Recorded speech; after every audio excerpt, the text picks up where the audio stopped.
में काले बादल छाए हैं। फिर भी सुरेश अपने समोसों का ठेला तैयार करता है और गांव में निकल पड़ता है। अरे बारिश हो या तूफान, सुरेश का ठेला तो रुकेगा नहीं। चल, आज भी गांव में समोसों की खुशबू फैलानी है। लोग भूखे तो नहीं रह सकते हैं ना। बारिश में भी गर्मा गर्म समोसे सबको पसंद आएंगे। बारिश रुक जाती है, कुछ लोग बाहर निकलते हैं और ठेले पर रुकते हैं। अरे सुरेश, ये समोसे तो गीले हो गए हैं। बारिश में तूने इन्हें ढककर क्यों नहीं रखा? स्वाद तो बिल्कुल फीका लग रहा है। अरे भाई, बारिश का मौसम है, थोड़ा तो गीला होगा, लेकिन स्वाद तो वही है, गर्मा गर्म। एक और ले लो, शायद पसंद आ जाए। नहीं नहीं सुरेश, ये बेकार है। बारिश में समोसे लेना ही गलती थी। अगली बार सूखे और कुरकुरे समोसे लाना, तब बात बनेगी। लगता है आज का दिन मुश्किल है, लेकिन हिम्मत नहीं हारनी। ठीक है भाई, कल और बेहतर समोसे लाऊंगा, जरूर आजमाना। सुरेश दिन भर मेहनत करता है, लेकिन किसी को उसके समोसे पसंद नहीं आते। बारिश की वजह से समोसे कम बिकते हैं। वह थककर और निराश होकर घर की ओर लौटता है। सुरेश गीला गीला घर लौटता है। उसका कपड़ा बारिश से भीगा हुआ है और चेहरा थकान और निराशा से भरा है। उसकी पत्नी राधा उसे देखकर चिंतित हो जाती है। अरे सुरेश, ये हालत क्या बना रखी है? फिर बारिश में भीगते हुए ठेला लगाने गए थे। चेहरा तो बता रहा है कि आज कुछ ठीक नहीं हुआ। समोसे बिके कि नहीं? हाँ राधा, क्या बताऊं, बारिश ने सारा खेल बिगाड़ दिया। लोग समोसे खरीद तो रहे थे, पर सब कह रहे थे कि गीले हो गए हैं, स्वाद बिगड़ गया। कुछ ही समोसे बिके। मैंने तो दिन भर गलियों में ठेला घुमाया, पर मौसम ने साथ नहीं दिया। ये तो परेशानी की बात है सुरेश। अगर रोज रोज ऐसा रहा तो हमारा क्या होगा? ठेले का खर्चा, घर का खर्चा, सब कैसे चलेगा? कुछ और सोचना पड़ेगा, नहीं तो मुश्किल हो जाएगी। हाँ राधा, चिंता तो मुझे भी है, पर हार नहीं माननी। कल फिर कोशिश करेंगे, शायद मौसम सुधर जाए और लोग फिर से समोसे खाने आए। बस थोड़ा सब्र रखना होगा। सुरेश और राधा चुपचाप रात का खाना खाते हैं। कमरे में सन्नाटा है और दोनों के मन में चिंता की लकीरें हैं। अगले दिन सुबह होती है। बारिश अब हल्की हो चुकी है। सुरेश फिर से अपने समोसों का ठेला तैयार करता है और गांव की गलियों में निकल पड़ता है, लेकिन लोग उसके ठेले पर नहीं रुकते। लगता है कल की बात सबके दिमाग में अटक गई। लोग शायद सोच रहे हैं कि समोसे फिर से गीले होंगे। कोई ठेले पर आ ही नहीं रहा। अरे, इतनी मेहनत से समोसे बनाए और अब कोई खाने वाला ही नहीं। वह एक चौराहे पर ठेला रोककर इंतजार करता है, लेकिन घंटों बीत जाते हैं और कोई ग्राहक नहीं आता। सुरेश का चेहरा उदास हो जाता है। क्या करूं अब? अगर ऐसे ही रहा तो ठेला चलाना मुश्किल हो जाएगा। तभी एक बूढ़ा व्यक्ति, जिसके कपड़े पुराने और फटे हुए हैं, धीरे धीरे ठेले के पास आता है। बेटा, एक समोसा दे दे, बहुत भूख लगी है, दिन भर से कुछ नहीं खाया। बाबा, आपके पास पैसे हैं? ही बेटा, मेरे पास तो एक पैसा भी नहीं है। बस सोचा शायद तू कुछ दे दे। कोई बात नहीं बाबा, भूखे को खाना देना पुण्य का काम है। ये लो, गर्मा गर्म समोसा खाओ और ताकत लाओ। बेटा, तेरा दिल तो सोने जैसा है। ये समोसा बहुत स्वादिष्ट है। भगवान तुझे हमेशा खुश रखे और तेरे ठेले पर बरकत दे। शुक्रिया बाबा, आपकी दुआ ही काफी है। आसमान फिर से काले बादलों से घिर जाता है और अचानक तेज बारिश शुरू हो जाती है। बारिश की बूंदें ठेले पर रखे समोसों पर गिरने लगती हैं। सुरेश परेशान हो जाता है। अरे, ये क्या हो गया? फिर से बारिश। अब तो सारे समोसे भीग जाएंगे। कल लोग बुरा भला कह रहे थे और आज फिर वही हाल। मेहनत पर पानी फिर जाएगा। तभी बूढ़ा व्यक्ति अपनी पुरानी मोटी बोरी उतारता है, जो उसने बारिश से बचने के लिए ओढ़ रखी थी। बेटा, परेशान मत हो, ये बोरी ले, इसे अपने ठेले पर डाल दे। इससे तेरे समोसे भीगने से बच जाएंगे। लेकिन बाबा, अगर मैं ये बोरी ले लूं तो आप कैसे बचेंगे इस बारिश से? आप तो खुद भीग जाएंगे। मेरी चिंता तू मत कर बेटा, ये बोरी तुझे ज्यादा जरूरी है। ले, रख ले इसे और अपने समोसों को बचा। बाबा, आपका बहुत बहुत शुक्रिया। आपने मेरी बड़ी मुसीबत हल कर दी। बस अपना काम करते रह बेटा, अच्छे दिल वालों का हमेशा भला होता है। बूढ़ा व्यक्ति धीरे धीरे बारिश में चलना शुरू करता है, लेकिन अचानक वह बारिश के पर्दे में गायब हो जाता है। वह बोरी को और मजबूती से ठेले पर बांधता है। बारिश अब थम चुकी है। एक ग्राहक जो गांव का एक जाना माना व्यापारी है, ठेले के पास आता है। अरे सुरेश, तेरा ठेला तो आज भी यही है। मैंने सुना था कि कल तेरे समोसे गीले हो गए थे, लेकिन आज तो मौसम थोड़ा ठीक लग रहा है। चल 2 समोसे दे दे, भूख जोरों की लगी है। हाँ भाई, आज समोसे बिल्कुल ताजा है। ये लो, गर्मा गर्म। लेकिन सच कहूं, कल की बात से मन थोड़ा डरा हुआ है। लोग शिकायत कर रहे थे। वाह सुरेश, ये क्या बात है। ये समोसे तो लाजवाब हैं। ऐसा स्वाद तो मैंने पहले कभी नहीं चखा। ना ज्यादा तेल, ना गीले, बस एकदम कुरकुरे और मसालेदार। तूने तो आज कमाल कर दिया। सच में भाई, तुझे इतना पसंद आया? शुक्रिया। शायद आज का दिन अच्छा है। चल एक और समोसा ले, ये मुझ पर। अरे इतनी उदारता। ठीक है, एक और दे दे। लेकिन सच बताना सुरेश, तूने आज समोसों में क्या डाला? ये तो जादू जैसा स्वाद है। बस वही पुराना मसाला भाई। शायद आज मेहनत का फल मिल रहा है। ग्राहक समोसे खाकर चला जाता है और रास्ते में मिलने वालों से सुरेश के समोसों की तारीफ करता है।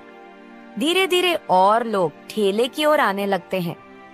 एक के बाद एक ग्राहक समोसे खरीदते हैं और हर कोई स्वाद की तारीफ करता है। सुरेश, ये तो बात हो गई। कल तेरे समोसे गीले थे, लेकिन आज तो तूने बाजी मार ली। ये स्वाद तो भूलने वाला नहीं। मेरे पूरे परिवार को ये समोसे खिलाऊंगा। कितने बचे हैं? 4 और दे दे। अरे इतनी तारीफ, धन्यवाद भाई लोग। बस थोड़े ही समोसे बचे हैं, जल्दी ले लो। देखते देखते ठेले पर भीड़ लग जाती है। लोग एक दूसरे को बुलाने लगते हैं और कुछ ही देर में सुरेश के सारे समोसे बिक जाते हैं। वह थक गया है, लेकिन चेहरे पर संतुष्टि की मुस्कान है। आज तो कमाल हो गया। न जाने उस बूढ़े बाबा की बोरी में क्या जादू है, लेकिन कुछ तो खास है। चल घर जाकर राधा को ये खुशखबरी सुनाता हूँ। वह ठेले को धक्का मारकर घर की ओर चल पड़ता है, मन में नई उम्मीद और उत्साह लिए। सुरेश दिन भर की कमाई के साथ खुशी खुशी घर लौटता है।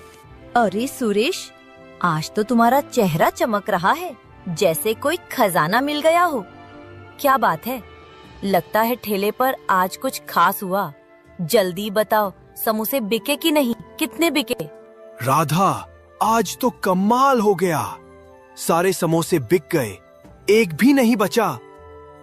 लोग ठेले पर ऐसे टूट पड़े जैसे गांव में मेला लग गया हो। हर कोई तारीफ कर रहा था, कह रहे थे कि इतने स्वादिष्ट समोसे पहले कभी नहीं खाए। सच में सुरेश, ये तो बहुत अच्छी खबर है। लेकिन कल तो लोग शिकायत कर रहे थे कि समोसे गीले हैं, स्वाद बिगड़ गया। आज अचानक ये बदलाव कैसे हुआ? कुछ तो खास बात है, बताओ ना। हाँ राधा, मुझे भी समझ में नहीं आ रहा। आज एक बूढ़े बाबा आए थे, बहुत भूखे लग रहे थे। मैंने उन्हें मुफ्त में समोसा दे दिया। फिर उन्होंने मुझे एक बोरी दी ताकि बारिश में समोसे गीले न हो। बस उस बोरी से समोसों को ढका और फिर लोग आने लगे। एक के बाद एक सब तारीफ करते गए। अरे सुरेश, तुमने बूढ़े बाबा को मुफ्त में समोसा दिया, ये तो तुम्हारी अच्छाई का फल है। देखा, अच्छा काम करने से हमेशा अच्छा ही होता है। वो बोरी तो बस एक बहाना था, तुम उसका ज्यादा जिक्र मत करो। अपनी मेहनत और दिलेरी पर ध्यान दो, वही तुम्हें आगे ले जाएगी। हाँ राधा, शायद तुम सही कह रही हो। बाबा की दुआ और मेरी मेहनत ने आज रंग दिखाया। चलो अब खाना खाते हैं। आज का दिन तो यादगार रहा। हाँ, और कल भी ऐसे ही मेहनत करना सुरेश। मुझे यकीन है तुम्हारा ठेला अब रोज ऐसे ही चमकेगा। सुरेश और राधा खुशी से खाना खाते हैं। घर में उदासी की जगह अब हंसी और उम्मीद का माहौल है। कुछ दिन बाद बारिश का मौसम फिर से लौट आता है। सुरेश अपने ठेले को तैयार करता है। वह बाजार से एक चमकीली छतरी खरीद लाता है और उसे ठेले पर मजबूती से लगाता है। वह ठेले को धक्का मारकर गांव की गलियों में निकल पड़ता है। उसका जोश देखकर कुछ लोग ठेले की ओर आकर्षित होते हैं, लेकिन समोसे खाने के बाद उनकी प्रतिक्रिया पहले जैसी नहीं होती। अरे सुरेश, ये क्या बात है? ये समोसे तो पहले जैसे स्वादिष्ट नहीं है। पहले तो तेरे समोसे खाते ही मन खुश हो जाता था, ऐसा जादुई स्वाद था। आज कुछ कमी सी लग रही है। तूने मसाला तो वही डाला ना? अरे भाई, मैंने तो वही पुराना मसाला डाला है जो हमेशा डालता हूँ। तेल भी ताजा, आटा भी वही। ये नई छतरी लगाई है ताकि समोसे गीले ना हो। फिर भी समझ नहीं आ रहा, तुम्हें स्वाद में क्या कमी लगी? पता नहीं सुरेश, लेकिन वो पुराना जादू आज नहीं है। शायद बारिश का असर है या कुछ और।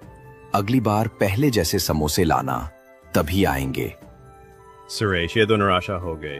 मैं तो सुना था कि तेरे समोसे अब पूरे गांव में मशहूर हो गए हैं, लेकिन आज तो ये बस ठीक ठाक है। पहले तो एक समोसा खाने के बाद दूसरा मांगने का मन करता था, आज क्या हो गया? अरे भाई, मुझे भी समझ नहीं आ रहा। मैंने तो सारी मेहनत की, वही मसाले, वही तरीका। शायद बारिश की वजह से कुछ गड़बड़ हो गई। ये नई छतरी तो अच्छी है, फिर भी लोग शिकायत क्यों कर रहे हैं? तुम बताओ क्या कमी है? बस वो बात नहीं है सुरेश, अगली बार पहले जैसे समोसे लाना, फिर देखते हैं। दिन बीतता है और ठेले पर भीड़ नहीं लगती। सुरेश के ज्यादातर समोसे बिकते नहीं और वह परेशान हो जाता है। वह चौराहे पर ठेला रोककर सोच में डूब जाता है। ये क्या हो गया? छतरी तो बढ़िया है, समोसे गीले भी नहीं हुए, फिर लोग शिकायत क्यों कर रहे हैं? पिछले कई दिन सब कुछ ठीक चल रहा था, लोग तारीफ कर रहे थे। आज अचानक ये क्या हो गया? वो गहरी सोच में पड़ जाता है और उसे उस बूढ़े बाबा की बोरी याद आती है। पिछले कई दिन उस बोरी को लगाने से समोसे खूब बिक रहे थे और लोग तारीफ करते नहीं थक रहे थे। आज छतरी लगाई और सब बिगड़ गया। शायद उस बोरी में कुछ खास बात है। नहीं नहीं, ये तो बस एक बोरी है, लेकिन फिर भी कुछ तो गड़बड़ है। कल फिर से बोरी लगाऊंगा, देखता हूं क्या फर्क पड़ता है। अगर लोग फिर से तारीफ करने लगे तो समझ लूंगा कि कुछ तो बात है। सुरेश तुरंत घर लौटता है, छतरी को हटाता है और फिर से उस बूढ़े बाबा की बोरी को ठेले पर लगाने का फैसला करता है। सुरेश बूढ़े बाबा की बोरी ठेले पर लगाता है। छतरी हटाकर वह ठेला लेकर गांव की गलियों में निकलता है। बोरी समोसों को ढके हुए है। चौराहे पर ठेला रुकते ही एक ग्राहक आता है, समोसा खाता है और तारीफ करता है। खबर फैलती है और ठेले पर भीड़ लग जाती है। लोग समोसों की तारीफ करते हैं और जल्दी सारे समोसे बिक जाते हैं। सुरेश थका हुआ लेकिन खुश है। ठेला समेटते समय वह बोरी को देखता है और समझ जाता है कि इसमें कोई खास शक्ति है। वह बोरी को संभाल कर रखता है और खुशी खुशी घर की ओर चल पड़ता है। वह घर के बाहर एक चारपाई पर बैठकर थोड़ा आराम कर रहा है। तभी उसका दोस्त राजू उसके पास आता है। सुरेश भाई, थोड़ा वक्त है? मुझे तुमसे कुछ बात करनी है। अरे राजू, बैठ। क्या बात है? चेहरा तो ऐसा लग रहा है जैसे कोई बड़ी मुसीबत आ गई हो।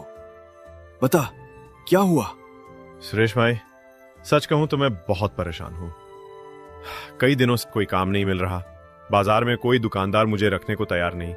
घर का खर्चा चलाना मुश्किल हो गया है।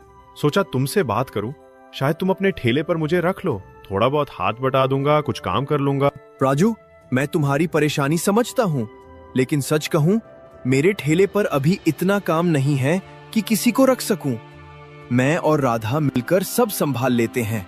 तुम तो जानते हो, ठेला छोटा सा है और अभी तो बस किसी तरह गुजारा चल रहा है। समझा भाई। फिर भी सोचा था शायद तुम कुछ मदद कर सको। कोई बात नहीं, मैं कुछ और देखता हूँ। अरे राजू, टेंशन मत ले। तू मेहनती है, तुझे जल्दी ही कुछ काम मिल जाएगा।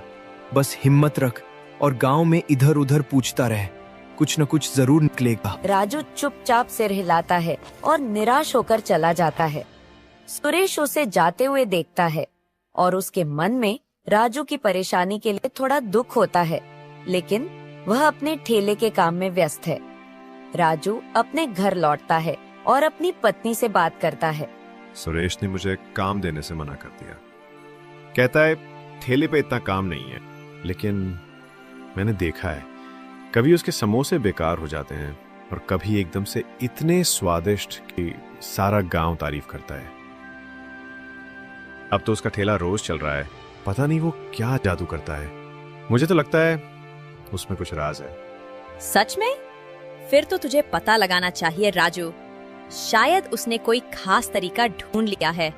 तू उसका पीछा कर, देख क्या माजरा है। राजू के मन में शक और लालच जागता है। वह सुरेश के ठेले के रहस्य को जानने का फैसला करता है और उस रात वह सुरेश के घर के बाहर चुपके से खड़ा हो जाता है, यह सुनने के लिए कि सुरेश और राधा क्या बात करते हैं। वह उन दोनों की सारी बातें सुन लेता है और अगले दिन सुबह जब सुरेश अपना ठेला तैयार कर रहा था, राजू जबी बोरी को चोरी कर लेता है। राजू अपने घर पहुंच चुका है, बोरी को जमीन पर रखता है। उसकी पत्नी भी वहाँ है। अब देख क्या कमाल दिखाता हो। ये वही बोरी है जो सुरेश को अमीर बना रही है।